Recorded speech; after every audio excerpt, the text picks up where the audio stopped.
Magandang araw mga boss. Ngayong araw na to ay pupunta ako ng Maynila para bumili ng piyesa para sa gagawin kong washing machine na nasira. Bibili tayo ng gearbox at motor dahil nga wala na sira na. Medyo may maglabas si misis kaya kailangan gawin na natin para magamit na. Kaya tara, samahan nyo kami. Ito at palakad na tayo. Nakasakay tayo ngayon sa jeep papunta ng Rotonda, Pasay.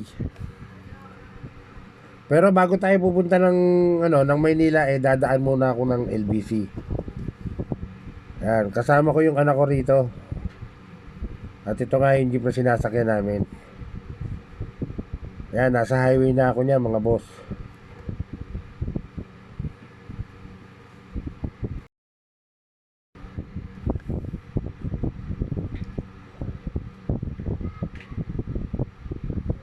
Medyo masama nga ang panahon ngayon, uulan-ulan Medyo madilim ang pang langit. Pero tara, tuloy pa rin natin to. Kailangan ko nga bumili ng ng gamit para sa washing machine ni Mrs. na nasira.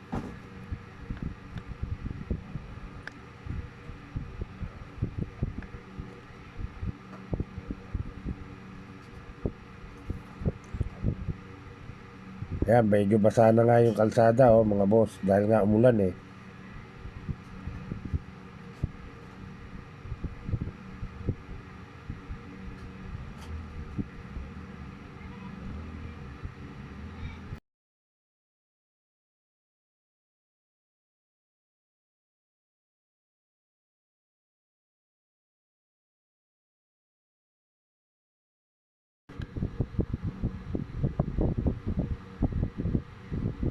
Ayan, nasa Magallanes na tayo mga boss. Ayan, paikot na tayo papunta ng Rotonda ng Pasay.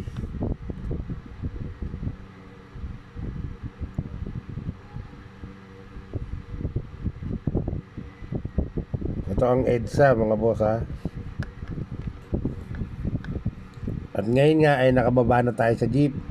At nandito na tayo sa Rotonda ng Pasay para maghulog ng padadala ko sa Davao na order sa akin.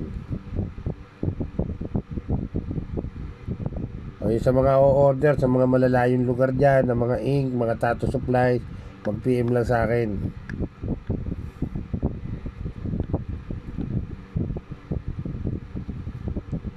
Kaya naglalakad tayo mga boss papunta ng JNT.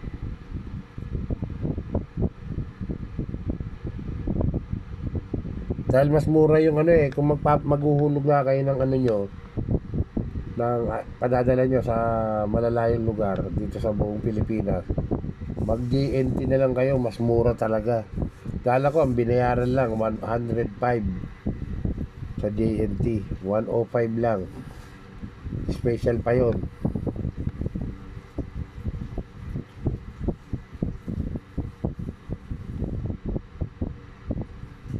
Ito at nasa Rotonda pa rin tayo mga boss.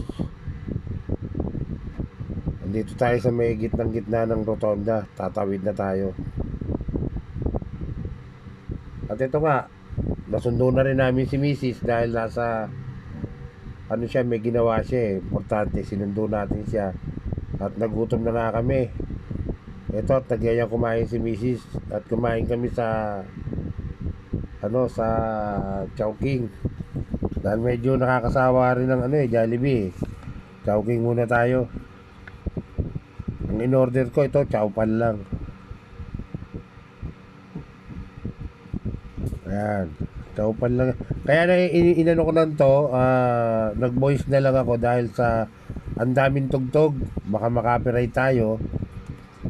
Kaya pasensya na kayo kung kung dinabing ko lang to. At ito nga aking anak hindi na rin kumain dahil sa bahay. Pagkagaling namin kumain na siya. Ako hindi naman ako kumain. Si Mrs. hindi rin kumain. Kaya ito, dumaan nga kami sa Chowking. Ang lalaki ng manok sa Chowking, oh, mga boss. Ang laki niyan, mabubusog ka na talaga. Sobrang laki.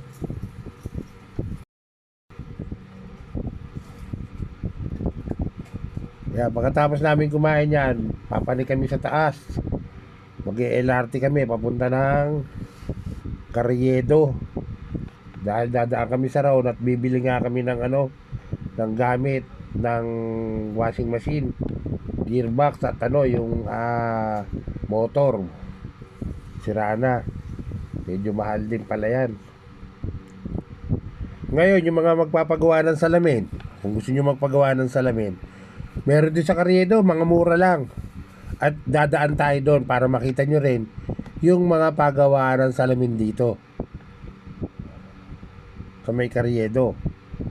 At eto nga, nandito na tayo sa may Carriedo. Pababa na tayo. Ayan.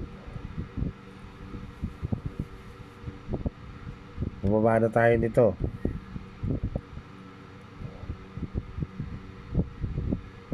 Medyo konti pa ang tao dahil maaga-aga pa eh.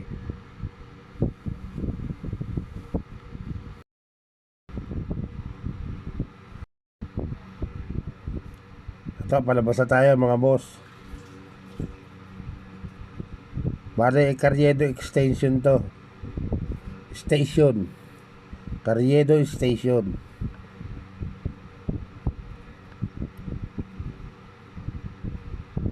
Ayan.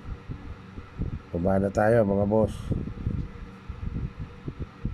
Dito pa lang sa unahan, marami na tayong makikitang mga paggawa ng dito, salamin. Dito sa unahan pa lang na to. Dito si Neneng B, dati maraming nagtitinda rito. Yun ang mga nag-viral na nagtitinda, dito yan sa lugar na to. Yan, gaganda ng parol, oh. Yan ay sa tapat ng Plaza Fair.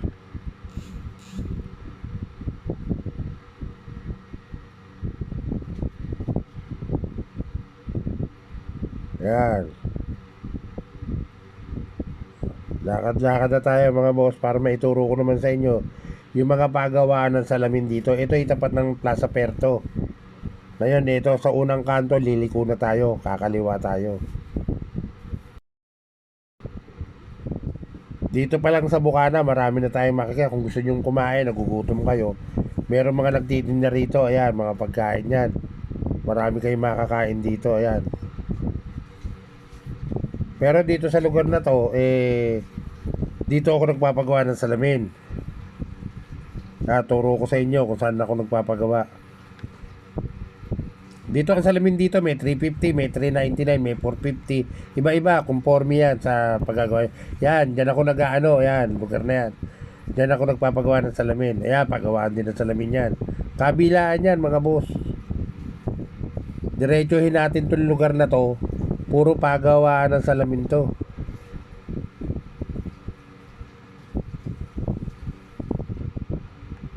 Ayan.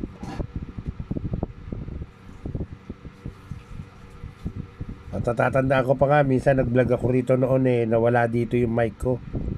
Nahulog. Kabibili ko lang, nawala. Yeah, pagawaan pa ng mga salamin yan. Dediretso tayo ng Raon mga boss. Yung mga magpapagawa ng salamin dito.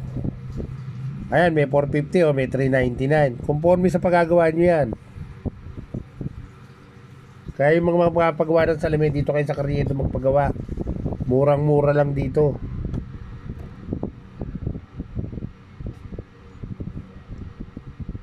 Ayan, nasa dulo na tayo.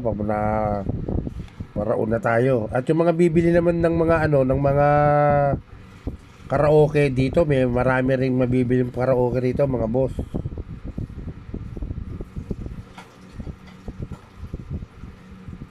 Ito nga, nakita natin yung bibilihan natin ng ng motor. Ayan yung binili nating motor. Ayan, sinukat ko muna mga boss.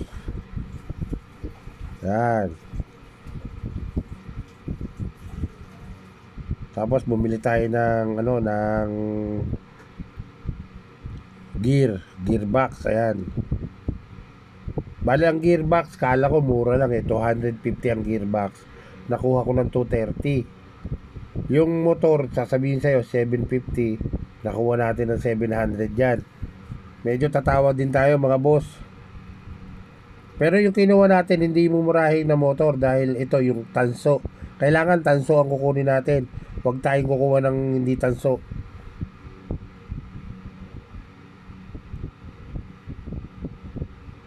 Ayun yung mga nabili natin. Bali umabot ng 230 plus 700, 930 yung nagastos natin dito. Ayan, binayaran na natin.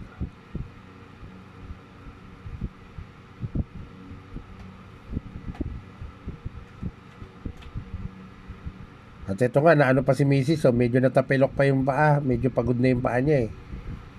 Dahil malayo nga yung nilakad din namin eh. Dire-diretso lang tayo. Tutuloy naman tayo sa simbahan ng Quiapo. Tingnan natin yung mga panindaro kung ano yung mga mabibili natin.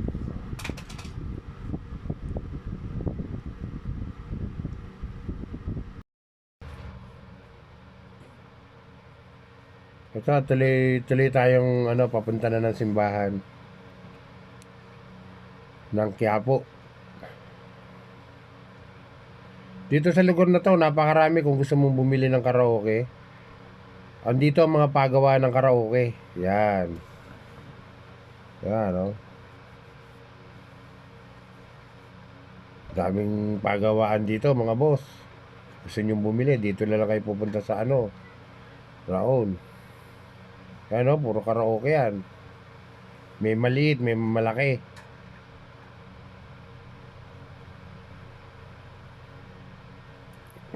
Tuloy-tuloy lang tayo sa paglakad mga boss. At samahan nyo pa rin kami hanggang sa dulo.